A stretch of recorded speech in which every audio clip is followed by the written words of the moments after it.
नमस्कार मंडळी, कशा आहात तुम्ही?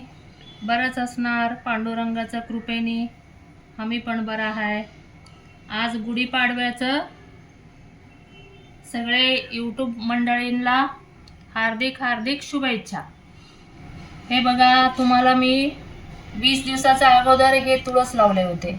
हे 2 रोप मध्ये किती छोटी छोटी होती, तिला लावलं मी. ही आता एवढी झाली आणि त्याच्यामध्ये हे सगळे बी टाकले होते, बी घातले होते आणि ती पण बघा किती आलेला आहे बी. आणि ह्याच्यामध्ये मी 4 धोंडी ठेवला. ते कशा करता ठेवला, ते म्हणजे हे बी टाकलं आपण, बी तिकडे इकडे होतात ना, पाणी घातल्यानंतर वाहून जातात, म्हणून मी हे धोंडी ठेवलेलं. हे चंद्रभागा नदीचं, पंढरपूरचं चंद्रभागा नदीचं धोंडी आहे ते. असं झाडामध्ये कधी पण धोंडी ठेवायचं, छोटी रोप असलं मग त्यावर अशी फूल ठेवायचं. अशी मी तुम्हाला आता दाखवले. ही माझी तुळशी आई. आणि कधी पण तुम्ही 4 दिवस 5-6 दिवस कुठे गावी गेलं, त्या टायमामध्ये तुळशीला पाणी घालणारे कोण नसतंय घरामध्ये. कधी कधी कुणाचं घरात कोण असतं कोण नसतं. त्या टायमामध्ये तुम्ही काय करा, हे नारळाचं शेंडी आहे, ह्याला तुम्ही झाडामध्ये घालायचं. मग भरपूर पाणी घालायचं, हे झाडामध्ये घालायचं आजूबाजूला सगळं. मग तुम्ही 4-5 दिवसाकरता कोण घरामध्ये नसतं, गावी गेलं कुठे टूरला गेलं, मग झाड आपली सुकत नाही. आता बघा, ही दुसरी गोष्ट, ही माझी मी कांदा लावले होतं ह्याच्यामध्ये. असंच माती होतं आणि ही लावले होते. आणि ह्याच्यामध्ये पण तुळस आहे. ही एवढी कांदा आली, दुसरी पण आली.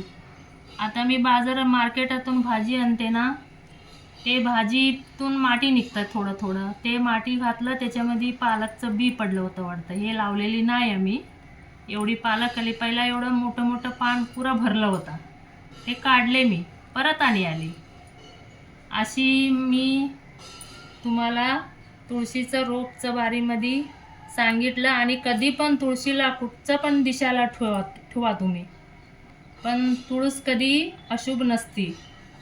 पण तुळशीकडे तुम्ही लक्ष ठेवा, तुळशीकडे चप्पल आणि झाडू नाही ठेवायची, आणि स्वच्छ ठेवायची तिचं जागाकडे. आणि कधी घाण नाही ठेवायचं काय पण. तुळशीला कधी कुठचं पण दिशाला ठेवा, स्वच्छ प्रमाणाने ठेवून तिला अशी पाणी घालायचं रोजचं. अशी माझी तुळस आली बघा. नमस्कार मंडळी, आता मी तुम्हाला दाखवलंय तुळशीचं रोप कसं ठेवायचं, कसं पाणी घालायचं, कशी तिला घरामध्ये वाढवायचं. अशी मी दाखवलं तुम्हाला, लावताना पण दाखवलं. आता किती ती मोठी झाली ते पण दाखवलं. कशी तुळस ठेवायचं घरामध्ये ते पण दाखवलं. आता माझं इथं तुम्हाला सांगायचं समाप्त झालं. आणि भेटू आपण पुढच्या व्हिडिओमध्ये. नमस्कार मंडळी, चला.